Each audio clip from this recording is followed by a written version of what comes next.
Hello Chingu, c'est Sam du blog samelesdramas.fr. Je pense que cette vidéo va plutôt servir pour les personnes qui regardent des dramas coréens, qui se seraient lancés récemment par exemple, et qui seraient curieuses à propos des dramas japonais, des autres nationalités quoi. Donc c'est vraiment, j'avais vraiment envie de vous présenter 5 dramas qui sont absolument mais cultissimes. Sachant que si jamais cette vidéo vous plaît, si jamais je vois que vous avez des bons retours, je peux vous faire une deuxième parce que j'ai encore 5 autres dramas japonais que je pourrais vous présenter.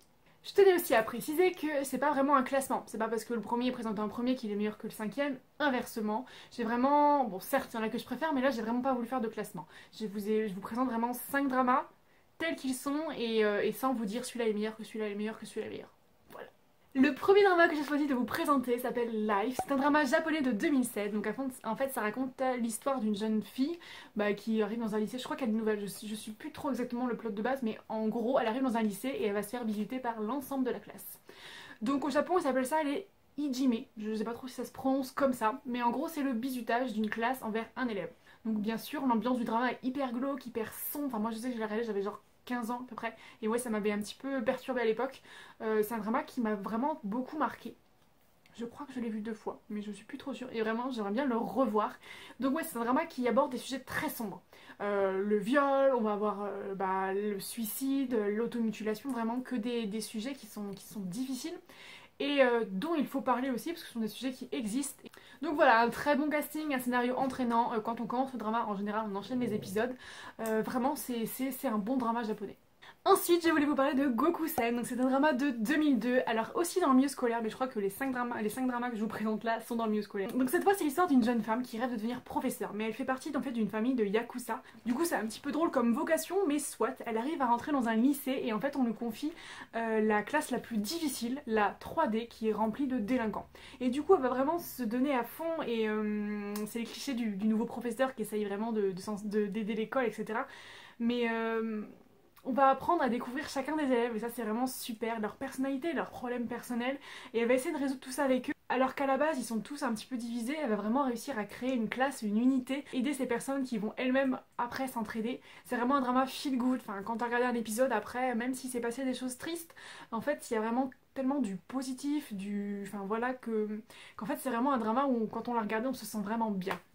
Je sais qu'il y a une saison 2 mais j'ai pas voulu la regarder parce que j'avais peur que ce soit redondant. Puis c'était plus les mêmes acteurs, donc ouais non c'était plus le même univers, donc ouais j'avais pas envie de regarder la saison 2, moi je me suis contentée de la saison 1.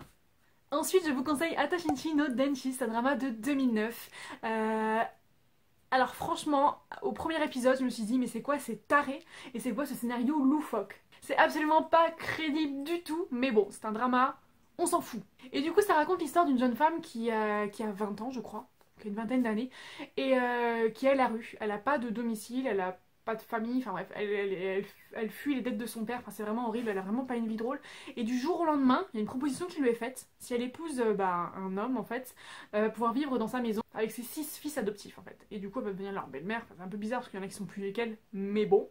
Et du coup ça va faire vraiment une drôle de famille recomposée qui va vivre dans ce grand manoir et on va apprendre à découvrir du coup les personnalités de tout le monde. Et c'est vraiment un super drama. Il est totalement what the fuck, par contre l'humour est vraiment hyper décalé. Je pense que si vous connaissez pas l'humour japonais, vous allez être un petit peu perdu au début, mais franchement, moi j'avais vraiment adoré, c'était vraiment super. Pareil, bon sentiment, super casting, non franchement, top du top. Ensuite, je vous conseille Anasakari no Kimitashi I. C'est un scénario cultissime. Vous avez forcément entendu parler d'un scénario similaire, par exemple avec To the Beautiful You, la version coréenne, ou avec Anakimi, la version taïwanaise.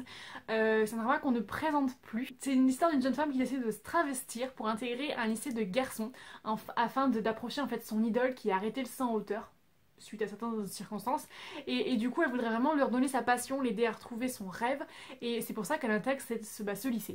Sauf que qui dit école de garçon dit ne pas se faire découvrir parce qu'on est une fille, ça corse quand même vachement les choses. Elle va devoir vraiment s'intégrer, enfin en groupe, à la classe, à l'école, et vraiment c'est super. Là encore on a un super casting et franchement mais j'ai de trop bons souvenirs avec ce drama, enfin je l'ai regardé plusieurs fois. Et à chaque fois, mais je me fends la tronche. Donc non, c'est vraiment un drama pareil, où plein de bons sentiments également, où on passe un bon moment. Et je me souviens que quand j'avais mon blog sur Skyrock, avant d'avoir celui sur LK Blog que j'ai actuellement, donc genre en 2008-2009, vous voyez les ors, J'avais mis des petits gifs un petit peu partout en fait illustrés avec justement Ikutatoma et Ogurishan qui se tapaient dessus, qui étaient en rivalité permanente et vraiment c'était super drôle. J'en garde vraiment des très très bons souvenirs, donc vraiment c'est un drama que je vous conseille mais sans hésitation quoi. Et enfin, Anayori Dengo, c'est vraiment le drama final que je voulais vous présenter. C'est un drama qu'on ne présente plus, je pense que c'est le drama japonais le plus connu. Vous avez sans doute vu sa version coréenne Boys Over Flowers, donc ça raconte l'histoire d'une jeune femme pauvre qui rentre dans une école où il n'y a que des riches, où il n'y a que des... Enfin vraiment l'élite sociale on va dire. Et manque de peau, elle va se mettre à dos le F4. En fait c'est les quatre garçons qui dirigent un petit peu l'école. Et du coup je vous laisse imaginer la grosse galère pour elle. Donc c'est pareil, ambiance un petit peu plus sombre je pense que la version coréenne, enfin dans mes souvenirs en tout cas. Des personnages hyper attachants, un casting vraiment super et une histoire ouais toujours aussi bien. Franchement la version coréenne et la version japonaise sont quand même assez différentes dans la manière dont elles sont traitées, dans la manière dont elles sont jouées, etc. Mais ouais les deux franchement se valent et moi j'adore quoi. Donc voilà, si cette vidéo vous a plu, si vous avez apprécié que je vous parle justement de ces 5 dramas japonais, n'hésitez pas à le dire en commentaire, je peux vous faire une vidéo avec 5 autres dramas japonais à voir absolument, parce que j'en ai d'autres en réserve. J'espère que cette vidéo vous a plu, moi je vous fais plein de bisous, je vous dis à très vite pour une prochaine vidéo. Sarani, popo, bye bye.